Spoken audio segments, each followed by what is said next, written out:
Good evening, everyone. This is Dr. DeAndrea Matthews, and it is time for another book update. I have missed the past couple weeks sharing, but I figured I needed to go live this evening and just share what I've been up to as far as my writing projects. So that's what I'm going to update you on tonight. Not a lot of movement as far as actual word count. My word count is 10,484 words. So at best, that's a few more words than the last time I gave you an actual word count update. But I have been putting a lot of thought and research into how I will launch my book this time. I'll say that each time I've launched a new book has been slightly different, but this time I have a little bit more flexibility because I don't have as many other projects that I'm working on. So I am paying attention to how others are launching their books. I'm paying attention to how the industry has changed since my last book launch. I am definitely going live more, talking about the project itself and promoting the content of the book. So I'm putting a lot more thought into it, and it's not going to be as haphazard, I'll say, as my previous launches. So I did put some thought into my book project, my current book project this week. As far as my author origin story, I think the last time I went live, I mentioned that I would share my author origin story on my next update. So I'll tell you a little bit about that. And I don't know how much I've shared previously, but my love for writing actually began as a child. In my childhood home, we had all of the classics. So we had Shakespeare, Robert Louis Stevenson. We had lots of classic, what I consider to be classic authors, all hardback books looking beautiful inside of our cabinet, inside of our bookshelf that was in the living room. So I had all of these wonderful books around me growing up. And then it was enhanced even more. I say I was in third grade and I participated in a show called the Reading Road Quiz. So I So, for those of you who know about public television, this was a show that was on public television, and it was actually for elementary school students. So, there were typically two elementary schools that were going against each other, that were competing against each other. And I participated in third grade, fourth grade, and fifth grade. And it seemed like, and again, I don't know because I have no recollection as far as the actual number of books that we read.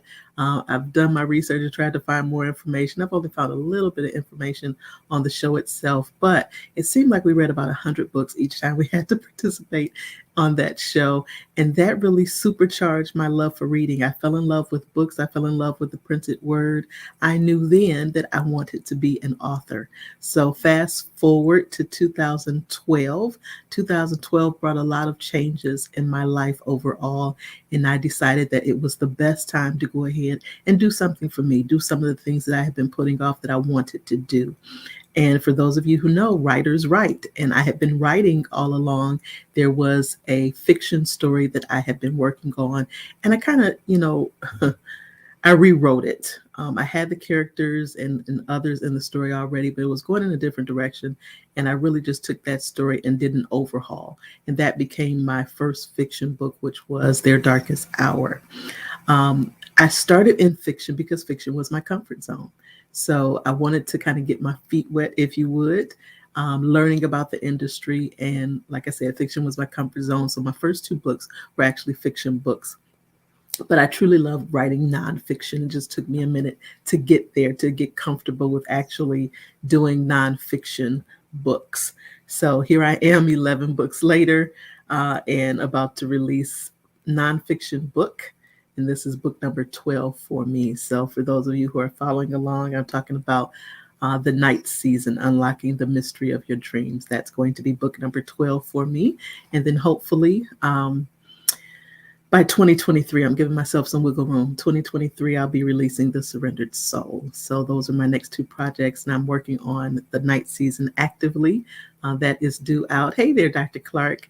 That one is due out by October of this year. So hopefully really soon I'll start talking book promotions and things of that nature. But in the meantime, I'm just going to focus on the word count and all the other things that are going on behind the scenes that it takes to make a great book and book launch. So yeah, it's lots of different details, lots of things that go into a book itself. And if you want to know more about that part of the process, I'm happy to share. Just let me know in the comments, and I'll make sure that I will incorporate that into my next book update. As far as anything else, like I mentioned, mainly focusing on how I can have a great book launch for the project that I'm working on, continuing to post on social media, my other social media channels. As far as the content, for those of you who don't know, I oversee 12 social media pages. And I know that seems like a lot, but I have multiple businesses in addition to my own personal pages. And right now, I'm kind of taking on all of that myself. At some point, I will start to delegate, but right now, I'm overseeing 12 pages. So, having said that, there are a couple pages that I use to help to promote the content of that particular book, which is all about dreams and dream interpretation. So, I am, again, sharing a lot of content from the book so that people know and learn as a part of this process. But I hope to spend more time actually focusing on finishing up the book. The book actually, as far as I can tell, is almost finished. The chapters are all set. I'm not adding any additional chapters. I'm really going through at this point and reading from front to cover, from cover to cover, to make sure that the story is complete. Thank you, Dr. Clark. I love your support. Going through making sure that the story is complete. Once I finish that, I'm actually going to send it to my alpha readers. Alpha readers, of course, are the first ones outside of me who will get a chance to read through it, and they will give me their raw, unadulterated feedback and let me know where there are gaps in the story and where there are questions or other things of that nature. Once I get that feedback, I will make the necessary corrections, and then it will go to the professional editor. Once the professional editor sends it back, I will incorporate any changes, answer any questions that the editor has pointed out, and then it will go to the beta readers. The beta readers are the second ones that will read the book outside of me and the editor. And the beta readers really read the book right before it gets released. It should not be a lot of additional edits needed at the point with the beta readers reading through it, because you don't want to make too many edits after your professional editor has already gone through it. So again, there'll be proofreading afterwards and other things, but there shouldn't be, hopefully, a lot of changes when the beta readers get a chance to get a hold of it. The other reason that you have beta readers when it comes to your work, your literary works, is because your beta readers can also help to promote the book. They can be a part of your launch team. They can be a part of the people that kind of build the momentum around the release itself. So at that point, you can start doing, again, various incentives, encouraging people to consider doing a book review for you and things of that nature. So lots of moving parts when it comes to releasing a book. And again, encouraging people to find out more about your project and getting them interested, building momentum, and all of that jazz. For those of you who've been following me this week, you know that there was another special announcement that came out this week. I was quite surprised, and I don't know quite who to thank for the nomination, but I have been honored as one of the 2022 Michigan Chronicle Women of Excellence. So I am looking forward to that ceremony, which is in March. It's actually on March 31st. And when I saw that, I got kind of emotional because March 31st is my father's birthday as well as my bonus son's birthday, but this will be the first birthday without my dad. So I thought it was very special that I will receive that honor on his birthday. And I know that my daddy would be very, very proud. This is a new season of life for me because I have always had my parents with me to celebrate all of my accomplishments. And my mom actually has a binder with every single document that has ever had my name in it. So it's a little bit different. You know, my dad is now gone. My mom has dementia.